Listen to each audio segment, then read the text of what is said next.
only intensified after she entered the tunnel and had water poured on her head. So she kicks the door open, producing the thud we all heard. Hearing the commotion, Cowl leapt into the tunnel, only to discover that Lily-Ann had not dissolved.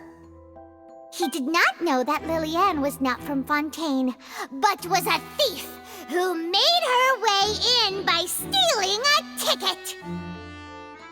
Mistakenly believing that the water from the primordial sea needed time to take effect, he tried to force Lily-Ann back into the box. The two broke the flower vase during the struggle, but Lily-Ann came out on top, knocking Cowl out and putting him in the box. With no way of escaping, she changed her clothes and hid in the costume trunk until the performance ended.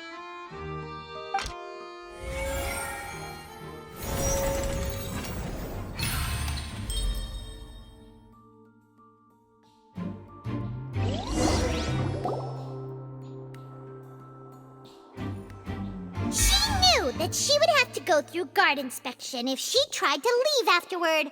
So, she has been trapped in the Opera House these last 2 days. She had already become desperately hungry by the time we were chatting over macarons. So, she swiped 2 of them right under our noses. Talk about a sneaky thief. At this point, all the events that happened in the tunnel have now come to light. Ah, so that's the whole story. Bravo! Bravo! Now then, Lady Farina, do you wish to speak against the defense's statements? Please answer the question, Lady Farina. Also, if I may add, the trial has not yet ended. As such, I request that the prosecution not leave the room before the proceedings have concluded. What, are you reading my mind now? No, I have no further arguments. I admit defeat. But really, could you at least have left me with some dignity? Wow, look at that! She's like a deflated balloon now. If there are no objections, then as the Chief Justice of Fontaine, I shall once again repeat the full sequence of events. The actual perpetrator of the serial disappearances, Cowl, selected his next victim from the audience reservation list. With some modifications to the selector, he could ensure that the pre-selected young woman would be chosen. To cover up any evidence while committing the deed, Cowl thought of allowing the water tank to fall, which would conceal the water left behind after the young woman was dissolved. He also tampered with the rope suspending the water tank, using the fireworks at the end of the performance to cause the tank to drop and hide the watermarks.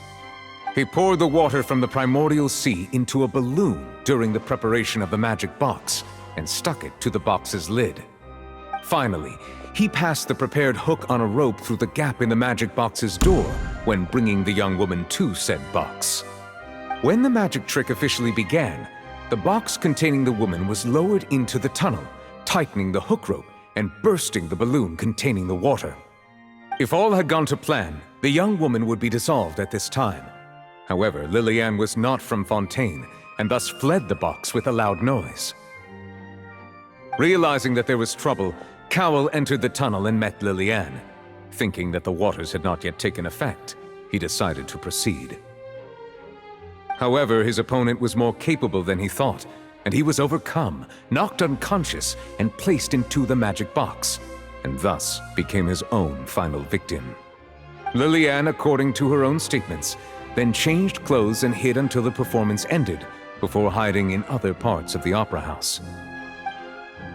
As for Linny, he was in the underground structures within the opera house, and was thus ignorant of these happenings. From this reconstruction of events, we can conclude that Linny, the accused, is in fact innocent. Hooray, Linny and Lynette! Amazing! While there is much in Linny and Lily-Ann's conduct that should still be investigated separately, this case, at least, can be handed over to the Oratrice to make the final decision.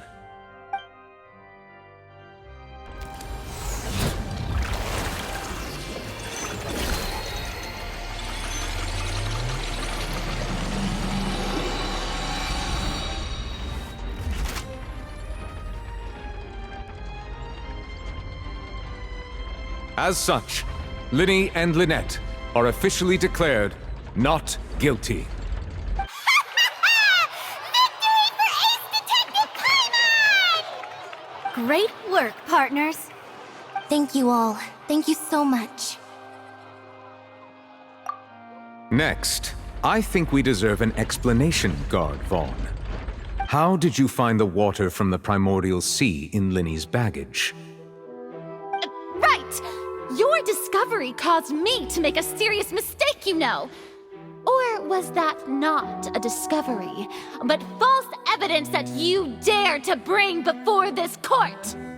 I suspect that the accomplice mentioned in Cowell's notes was not Linny, but you, yes?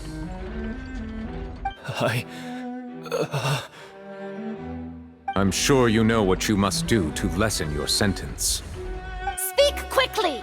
Unless you want to earn yourself a one-way ticket to Coupon Town. I was just following orders. We were supposed to place blame for the serial disappearances onto Linny, and thus cause suspicion to fall on the Fatui. The higher-ups said this was the best opportunity to do so. And now that your plan has fallen through, and the secrets of the water have been revealed, you have become a liability to said higher-ups, yes? Therefore, you would be wise to tell everything you know, and seek the protection of the guards. Yes, I'll tell you everything I know. Our boss discovered that the water can cause people to dissolve.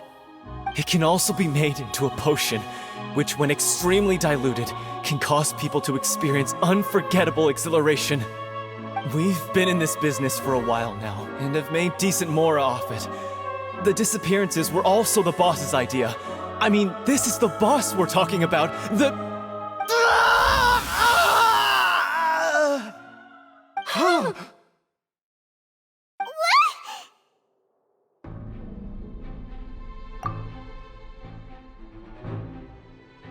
And now he can no longer talk.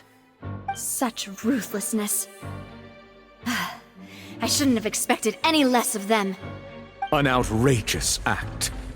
All present, please submit to inspection immediately.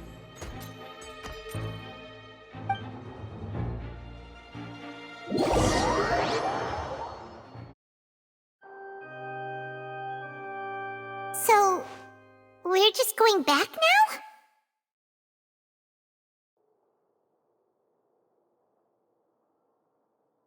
That's true, but... Traveler, Paimon! Please wait.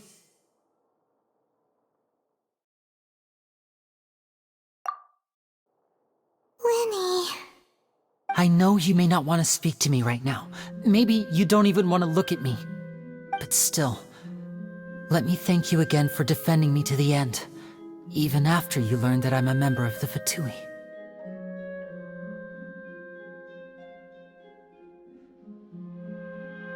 I guess. But regardless, I'd like the opportunity to set things straight. I didn't approach you with any ulterior motives or ill intent. I've spoken to you as myself, just plain Linny this entire time. As for why I'm a Fatus, it's because the goals of the House of the Hearth align with those of an orphan like me. That's all. That was how Father, who you might know as the Knave, approached recruiting us back then too. The Knave? The one who controls the House of the Hearth? She's your father? That's right. And since we're here, I was wondering, would you mind hearing a story? It's about my past. Back when our parents first died, Lynette and I were left wandering the streets. To survive, I took to surreptitiously observing an older street performer who did magic. It took me several days to figure out how he pulled off his amazing tricks. I took my sister through several streets until we found a crowded corner, and we began to perform magic tricks there. To my surprise, we proved to be pretty popular, and we could at least stop worrying about where our next meal would come from for a time. But I didn't want my sister to remain a street rat together with me forever. Before long, an aristocrat came to me and claimed that he wished to take us in after watching my performances. So you went from orphans to nobility just like that? That was how we felt at first, too. As if fate was on our side and we could say goodbye to those painful days. But I gradually discovered that while we were called foster children, he was really after my talent for magic tricks. He would constantly take me to all sorts of banquets to garner attention, which he would then use to expand his social circles. That doesn't seem too bad either. Better than roaming the streets at any rate. It took a while for me to realize just how dark his heart really was. After one particular performance at a banquet, I discovered that Lynette was not on the same return vehicle as me. I waited a long time after we returned home, but she did not come back. I went to that noble's bedroom and asked him about her whereabouts. The answer he gave me was, "She caught the eye of the most eminent person at the banquet, so I sent her over as a gift. I mean, you'll be able to perform your magic regardless of who your assistant is, yes?" Oh no. So he was gonna... But wouldn't Fontaine's laws deal with such people? As far as outsiders are concerned, this is a relationship akin to adoption or foster care, and they have their ways of escaping the eye of the law. I managed to ferret out the location of the mansion of that so-called eminent person and hurried through the night. But by the time I leaped over the walls, avoided the guards, and made my way in, all I saw was the moonlit ground covered in blood, and the knave standing there in the darkness. So, she'd already taken care of that guy. That's right. She had rescued my sister before she could come to any harm, and had even discovered several girls hidden in a basement, all of them orphans. Father, the knave, might have seen something in me, and so she made me an offer.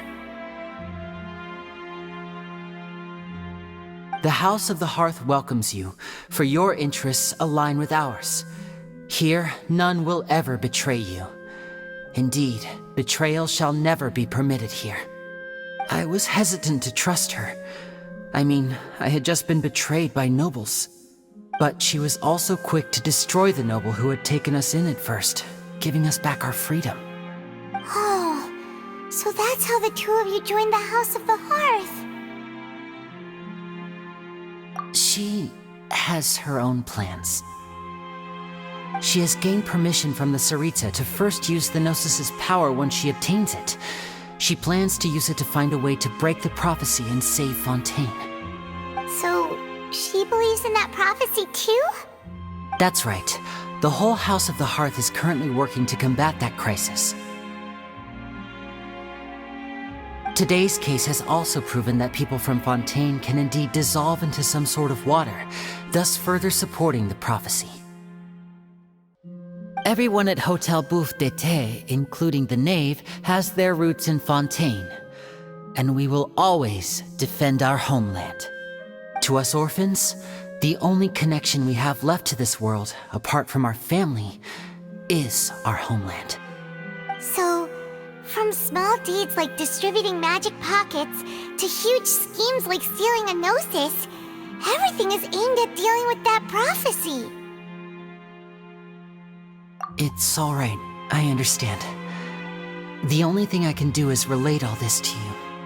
I just hope you can understand that even as a member of the House, I have never stopped making my own decisions, and that I believe what I'm doing is right. If you should need anything at all in the future, feel free to find me. I will do my best to help you, as plain Linny.